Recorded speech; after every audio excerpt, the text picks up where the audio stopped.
This video is going to be about a part of our trip that we had in Arizona this spring that took us from Sierra Vista to Bisbee to Douglas and then up to Tombstone. We didn't spend a whole lot of time in any of those places. We spent the night in Douglas and there wasn't a whole lot to see or do there. So we only spent the night and left again the next morning. But if you go to Douglas or are close to Douglas, go there for the gas. Gas is super cheap in Douglas. We left Sierra Vista and headed to Bisbee, which is in southeastern Arizona. It takes about a half an hour of driving to get from Sierra Vista to Bisbee. When we arrived in Bisbee, we ended up just driving straight through town on the very crooked road, so we weren't really driving straight. But anyway, we came out on the other side where there is lots of free parking in the residential area and had no problem parking Honey or the car there. You can see there's lots of empty parking spots there.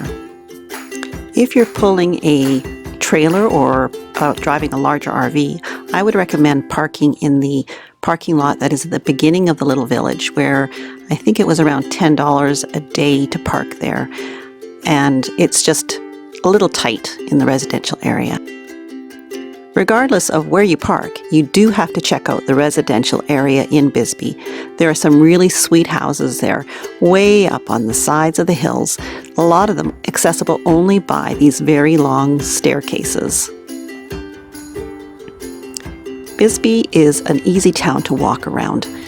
We wandered down the main street, which winds back and forth between the shops, and found this really cool secondhand store where the old architecture was just so incredible.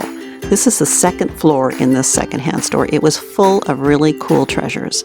The thing I thought was the coolest, though, was that in the back of the store on the second floor was an old elevator.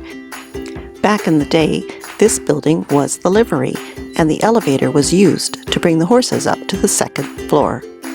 You can pause the video if you would like to read about the palace livery.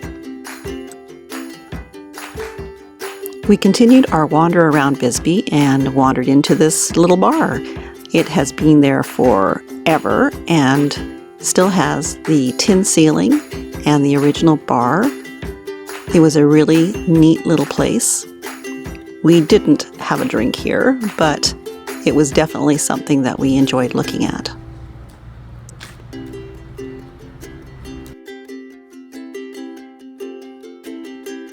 Exploring Bisbee was a real treat. I love old buildings and old things.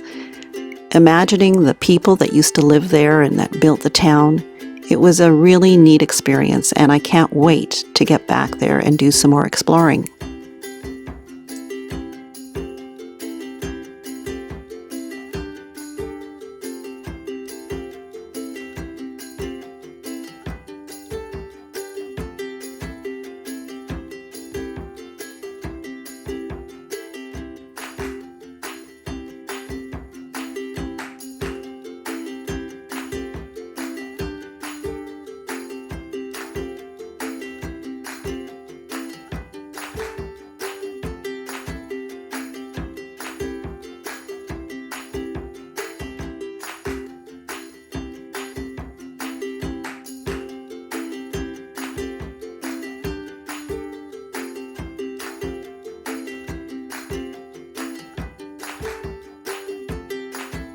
It was time to bid farewell to Bisbee and head on to Douglas for the night.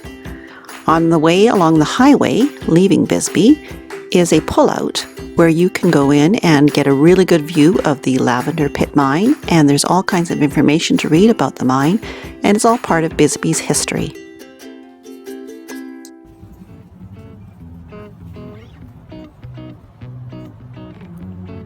Here we are in Douglas, right on the Mexican border.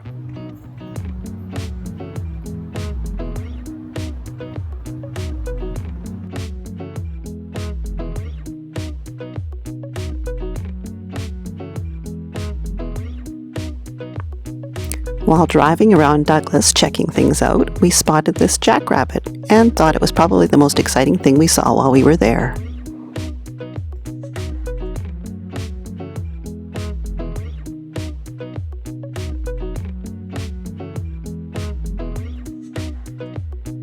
So we're in Douglas, Arizona, right on the Mexican border, and the only place to stay here for free is at the closed Safeway, which is behind me, and we stayed here parked in the parking lot and had no issues at all. It got to be a little bit noisy with traffic going by in the morning. We think probably people going across to Mexico. Anyway, it got busy. But there's lots of fast food places around here. There's a McDonald's, a Carl's, a Dairy Queen, Burger King, lots of fast food places, and there's JCPenney's, the Walmart. Yeah, but we were the only ones here and we had a good night. So yeah, free place to stay in Douglas, Arizona.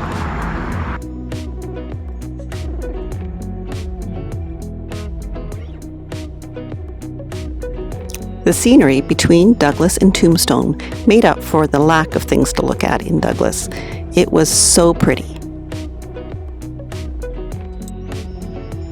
If you look closely in this clip, you can see a giant tumbleweed tumbling its way across the desert.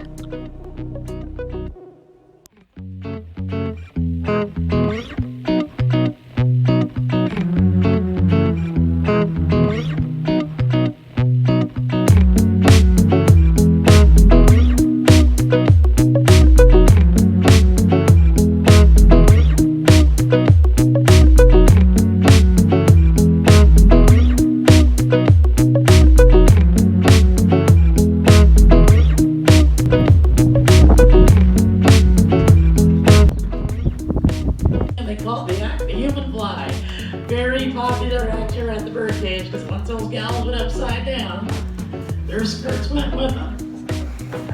So get a laugh, folks. We're here at the birdcage. Let's have a good time. This young lady right here, Josephine Sarah Marcus, otherwise known as Wyatt Earp's third wife. Now, Josie was a bordello girl here at the birdcage. She and Wyatt met here.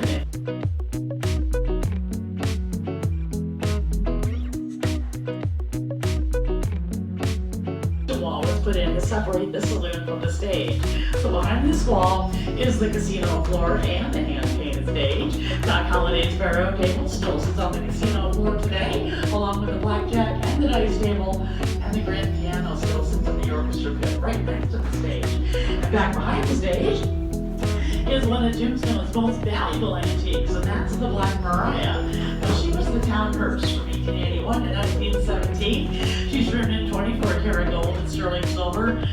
This was a very busy little buggy, and today she's in gorgeous condition and valued by the Court Museum at over $2 million.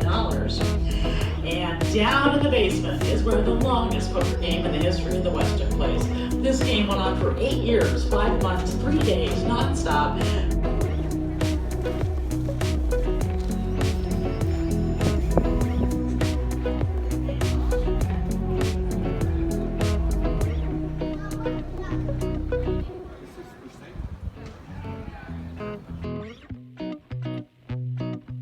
We spent the afternoon wandering around Tombstone exploring, and by supper time we were ready to head out. We jumped back in the RV and headed back to Sierra Vista, which completed a circle tour from Sierra Vista to Bisbee to Douglas to Tombstone and then back to Sierra Vista.